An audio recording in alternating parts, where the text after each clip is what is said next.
Nā he mano tāngata I puta ki te porotehi nui te rā nei, ko te kaupapa o te porotehi nei, e ai ki ngā kaiwhakahaere he whakahe I te tāmitanga te kāwanatanga I ngā tika a te Māori. He mea whakarite te porotehi rangi Māori nei e te Pāti Māori. Nō te pūaotanga o te rā tīmata I ngā kaimahi o te karere, I te nuku o te whenua rātau, a e whangamai ana I tēnei wā tonu nei, he oi tuatahi ake ko tētahi, a ko tō tātou tangata te Okiwa McLean, kei waho atu o pāremata I tēnei wā nei. Te Okiwa e mōhiu ana koe nei te rangi tuatahi e noho ai te kāwanatanga me ngā mema, ka mutu tō rātau rā o ati, ka re kore he rangi nui mōhau o tira mō tātou. Tika tēnā rā paira kātahi nā te huihuinga whakahirahira ko tēnei I tū ki te anga o te raiona I te rā nei.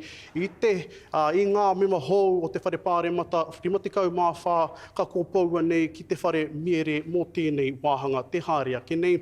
Arā I pite rā tātou, arā ko te Pāti Māori tērā I kawe mai, I tō rātau ake rautaki mō te taha ki te tuku oati, ki te kia kingi tiare te tuatoru e harai te mea I tukuna te oati ki āia anahe, e kāo e tukuna hoki, e rātau te oati ki te tiriti o Waitangi, ki ngā mokopuna, tai atu hoki ki te kingi Māori kia kingi tūheitia, o tatau te whero te tuawhitu, rango ngā whānui ti ana, ngā tikanga Māori a rā te whiu, te karawhiunga o ngā haka, me ngā pāo o ngā mimatōranga pū o te Pāti Māori, manohia nō ki waho I te whare pāremata rai rungai ngā tiriti o te whanganui ātara nei, he mea whakahārea nō tērā o ngā hīkoi a rā ko toi tū, te tiriti te ingoa e te Pāti Māori, kia tahuria ki tātou ki tēnei o ngā pūrongo e te iwi, e ki te ai e tātou ngā nukunuku me ngā nekeneke o te rānei atu o te whanganui ātara. Tūtira mai ana ngā iwi. Mō te kaupapa, kotahi. When you feel strongly about something, you turn up. I guess it's scary for most of us Māori. Watching all of those proposals is pretty worrying for us. Ko ngā mā harahara o te iwi Māori tonu te take I takahia ai e te hiarau tāngata ngā tiriti o te pokapū o te whanganui ātara. Taira wātke ki te whare pāremata. He hīkoi whakamana I te tiriti o Waitangi o tirā e mātua rautia e ngā mokopuna I ngā kaupapa here a tēnei kāwanatanga e pēhi nei I te Māori ki raro. Kua kite te māharahara te wangawanga ki ngā tiriti o te motu nei, ka pai kua rongo. Me te aha hei tā e tahi koe nei tonu, te tīmatatanga. This is only the beginning of many protests and many things that are going to be happening in the next 3 years. Manohia nō I te anga raiona I whāia tonu tia e te Pāti Māori taua kōrero, I roto I o rātau oati. They chose to do it their way, but it looks like there was a good accommodation that was made, and what's important is we want all the parties in the Parliament to be able to make a contribution and be able to represent the people that they're sent to represent.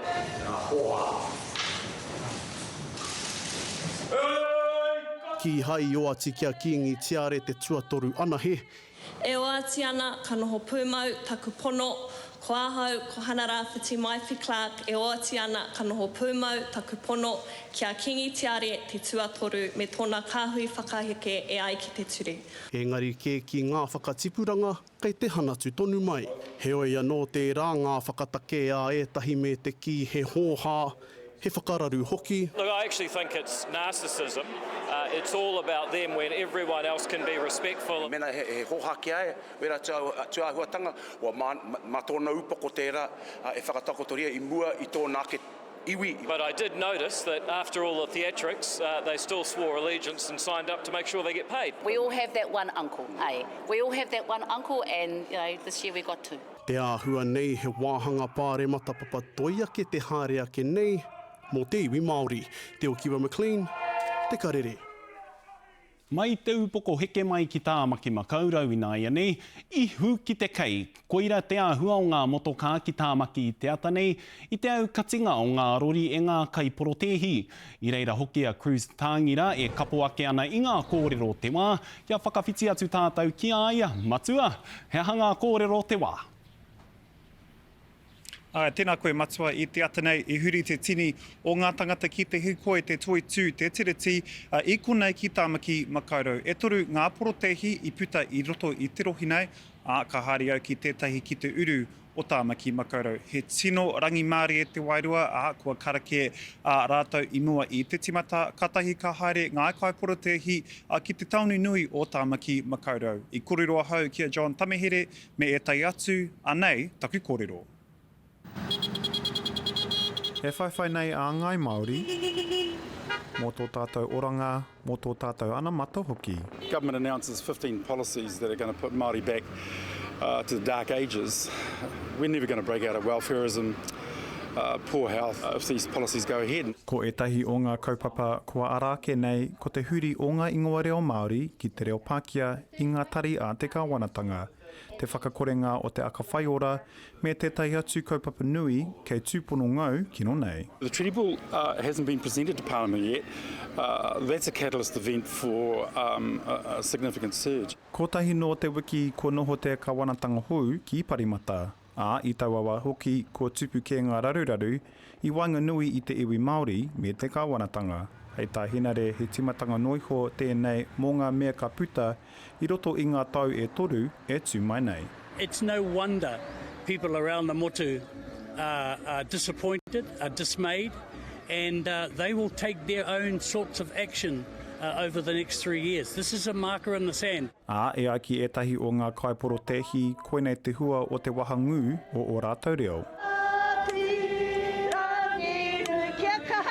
You know, when you're pushed up in the corner so much, you're just like, you have nothing else to do, bro, but to like kind of like put yourselves out there and just be like, bro, we're here and we have a voice. Kāre e kore hara tēnei I te whawhai mō ngā rā kei te heke mai, engari mō ngā hua I tutuki I mua. We just can't be turned back after incrementally and painfully clawing our way up the ladder.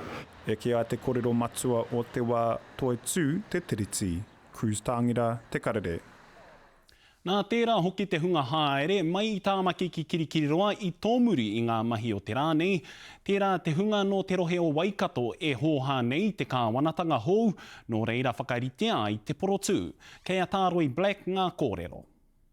He pōrearea I te oho nāke mō ētahi e Traiwana. Yeah, I only just heard about the protests this morning, so what do you think? It is what it is, I can't do nothing about it. Nā te mea I mau atu nā motuka me nā taraka.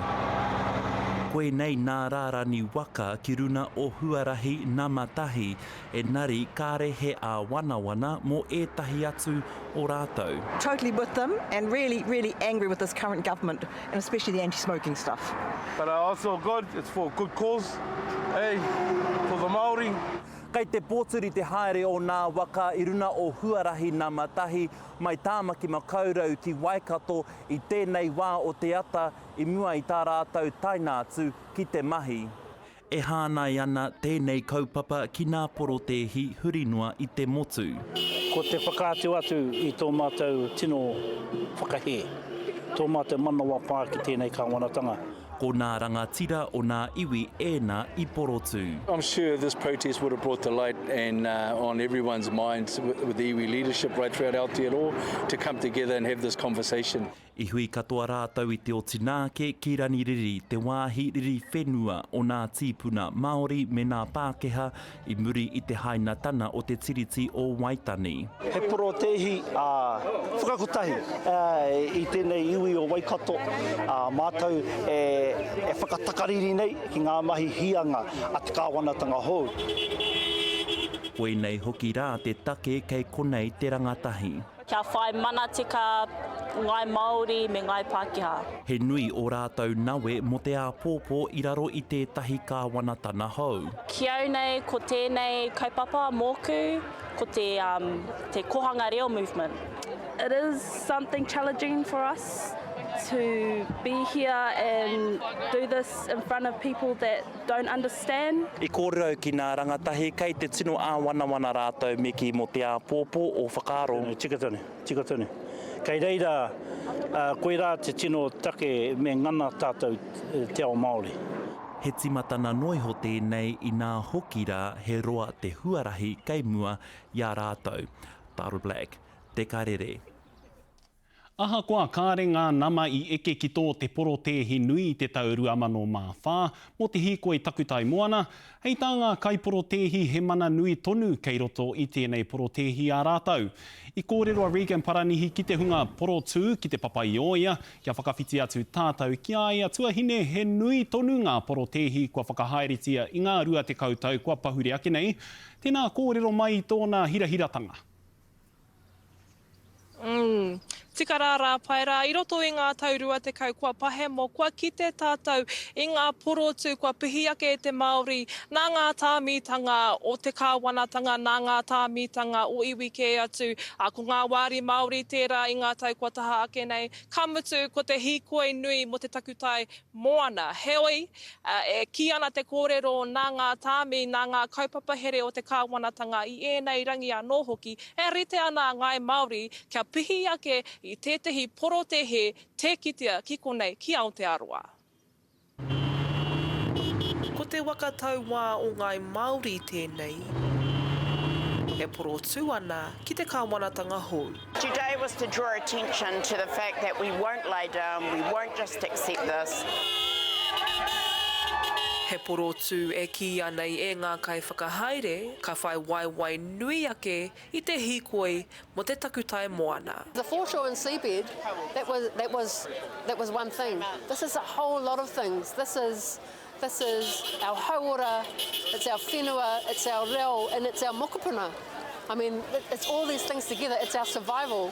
And that's why we are driven towards, and have no choice really, to stand up and say enough's enough. This is intolerable. We're not going to put up with it anymore, and we're going to get out and do whatever we have to put a stop to some of this racist nonsense. Me te aha e aiki e nei apataki ko ngā kaupapa here hau he kaikiri. It is clear that this Triple K coalition needs to be held to account.